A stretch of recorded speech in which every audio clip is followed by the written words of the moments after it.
Hi dear students, welcome to Social Science class. In today's class, we will be continuing the first lesson in Social Science, that is a visit to the north. The previous class we have studied about the mountain ranges which is located in the northern part of India, and we have also studied how the Himalayan mountains are useful to us. In other words, we can say the importance of Himalayas also we have studied in the last class. In today's class, we will be studying in the three mountain ranges which is consisted of the Himalayan mountain ranges, like the Greater Himalayas, the Middle Himalayas and the Outer Himalayas. These are the parallel mountain ranges which is made of Himalayan mountain ranges in general. Okay, the Himalayas consist of three mountain ranges running alongside each other. The Greater Himalayas or the Himadri range, or the Middle Himalayas or the Himachal range, or the Outer Himalayas or the Shivalik range. Now we'll be studying each mountain range in detail.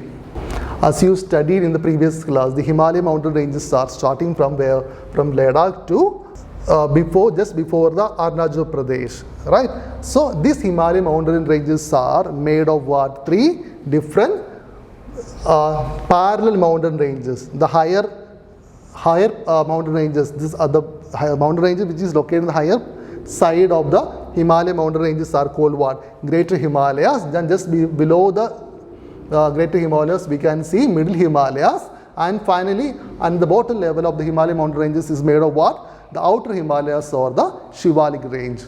Okay, now we will be studying about each mountain range in detail. First one, the Greater Himalayas or Himadri range. It is the highest range among the three ranges and remains covered with snow throughout the year. Comparing to all the three mountain ranges, the Greater Himalayas is the highest mountain range.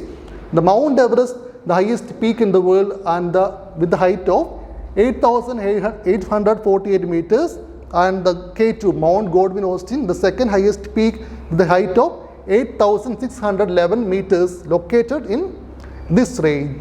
In this mountain range. So the highest mountain peak in the world, Mount Everest, and the second highest peak in the world, Mount K2 or Mount Godwin Austen, located where? In the Greater Himalayas.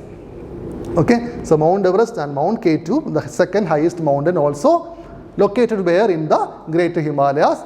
And the rivers like Indus, Satluj, Ganga, Yamuna and Brahmaputra rivers originate in the Himadri range. So these rivers like Indus, Satluj, Ganga and Yamuna, Brahmaputra are originating from where? From the Greater Himalaya. So these are the major special features about the Greater Himalayas or the Himadri range. Okay. Now, so this is the image of Mount Everest, and this is an image of Mount K2, the Godwin Austen, the second highest peak in the mountain peak in the world. Now we'll be studying about the Middle Himalayas or the Himachal range. The Himachal range is located in the south of the Himadri range. So the Himachal range is located in the south of the Himadri range. The many hill stations such as Shimla, Kulu, Mussoorie and Darjeeling are located in this range. So these are the major tourist place, and we can find a lot of hill stations around the Middle Himalayas or the Himachal range. I have told you, what is the meaning of the hill station. The small villages and cities which is located near to the snow mountains are called what? Hill stations. So many hill stations are located in the Middle Himalayas or the Himachal range, such as Shimla, Kulu, Mussoorie and Darjeeling. The slopes of the mountains is the range are covered with thick forest of the pine and deodar. So this is the image of pine and deodar. So most of the forest in the Middle Himalayas are covered with these two trees, pine and deodar.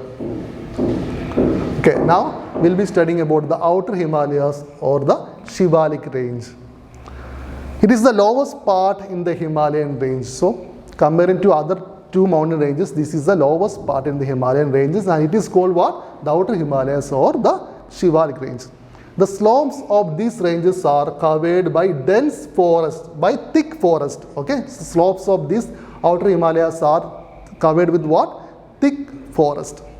Northeast part of the Shivaliks are known as the Purvanchal range. As you see in the map, okay, the north and the east part of the Himalayas are known as what? The Purvanchal range. Many small hills such as Garo, Khasi, Naka, Lushai and Miso are the part of the Purvanchal range, and these Purvanchal range having more small hills, namely Garo, Khasi, Naka, Lushai and Miso are the major hills that we can find in the Purvanchal range. So these are the major speciality of the outer Himalayas or the Shivalik range. So in today's class we have studied about the three parallel mountain ranges which consist of what? The Himalayan mountain ranges, namely the Greater Himalayas, Middle Himalayas and Outer Himalayas. So this is a note for you. For third question, make a note on the Greater Himalayas or Himadri range. The answer, it is the highest mountain range among the three ranges and remains covered with snow throughout the year.